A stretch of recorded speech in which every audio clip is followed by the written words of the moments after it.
हम लोग प्रोबेबिलिटी का क्लास 11th का पार्ट सेकंड का वीडियो देखेंगे। इसमें हम लोग पढ़ेंगे algebra of event. Algebra of event के पहले पिछले वीडियो में हमने पढ़ा था sample space. Sample space yes क्या होता है, मान लो कि कोई एक डाइस रोल करते हो तो आता है 1 2 3 4 5 6। तो पहला है कॉम्प्लीमेंट्री इवेंट।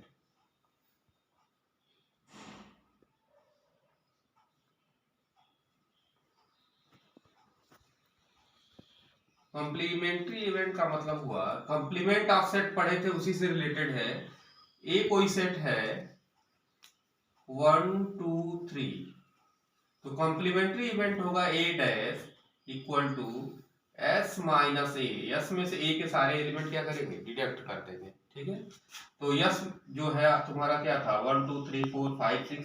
वहां यस का मतलब यूनियन सेट होता था, यूनिवर्सल सेट। यू में से ए घटाते थे, यहाँ हम लोग यस में से ए घटाएंगे। तो यस में से ए घटाने पे बचा क्या, देखो 4 5 6।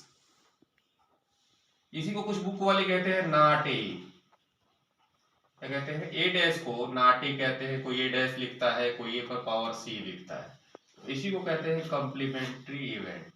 पढ़े होंगे छोटे क्लास में कि P E plus P not E, E की वैल्यू कितनी होती है 1 हो। Probability of E plus probability of not E equal to 1। वैसे ही यहां लिखेंगे P E P A plus P A dash बराबर 1। ठीक है, दूसरा है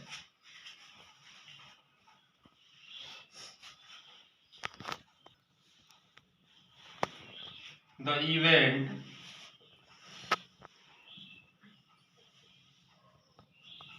ए or B. A or B पढ़े होगे। ए आर बी का मतलब होता था A union B. A union B का मतलब होता है x such that x is the element of A और x is element of B. तो यह ए या तो ए का एलिमेंट होगा या बी का होगा, तो वही कहलाता है ए आर बी। तो जैसे देखो कोई एग्जांपल लेते हैं इसी सैंपल स्पेस के अकॉर्डिंग। मान लो यस कोई सेट है 2 4 6 ए और बी कोई सेट है 1 2 3। ए यूनियन बी में दोनों के एलिमेंट को मिला के लिखेंगे 1 2 3 4 और 6। ये कहलाता है ए यूनियन बी। तीसरा देखिए A not B the event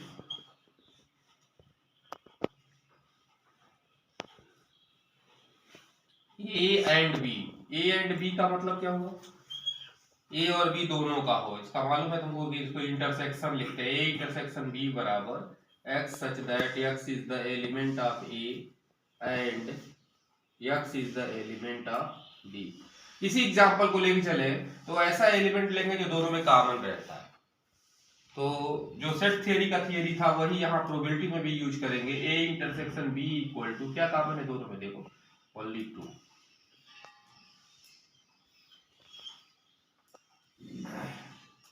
The event A but not B, इसी को हम लोग क्या कहते हैं जी, A माइनस बी। ए का हो बट बी का ना हो, तो क्या लिखते थे, याद करो X such that x is the element of A and X is not element of B. याद आया? तो इसी को लिखोगे तो क्या होगा, देखो एक्स सच दैट। अब इसमें क्या होगा, देखो यदि इन्हीं दोनों एग्जांपल को लेके चले तो ए का हो बट बी का नहीं हो तो क्या बच रहा है जी 4 6। तो इसी को सेट के भाषा में हम लोग लिखते हैं ए माइनस बी को A intersection B dash. A minus B मतलब A intersection B dash. A में से बी डैश घटाए म्यूचुअली एक्सक्लूसिव इवेंट।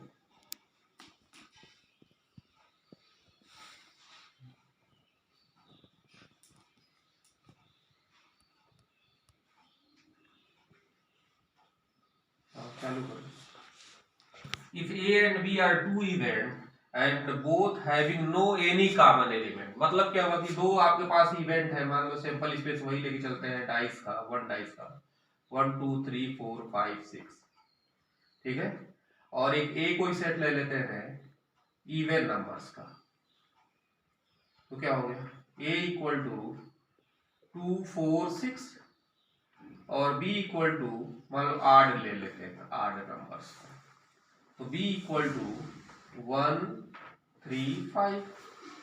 तो if A intersection B equal to 5, A और B में कोई भी एलिमेंट कॉमन ना हो, तो then they are called mutually exclusive event.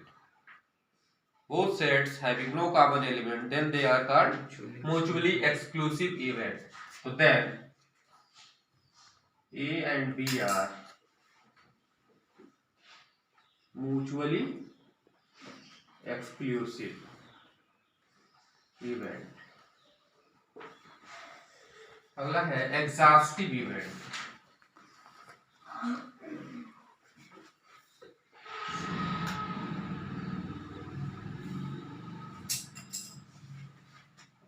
Exhaustive events क्या होता है, जैसे मान लो कि इसी को लेके चले हैं, यस कोई सैंपल स्पेस है 1 2 3 4 5 6 1 डाइस का, और ए इवन नंबर को शो कर रहा है 2 4 6 और बी 6 शो कर रहा है 1 3 5।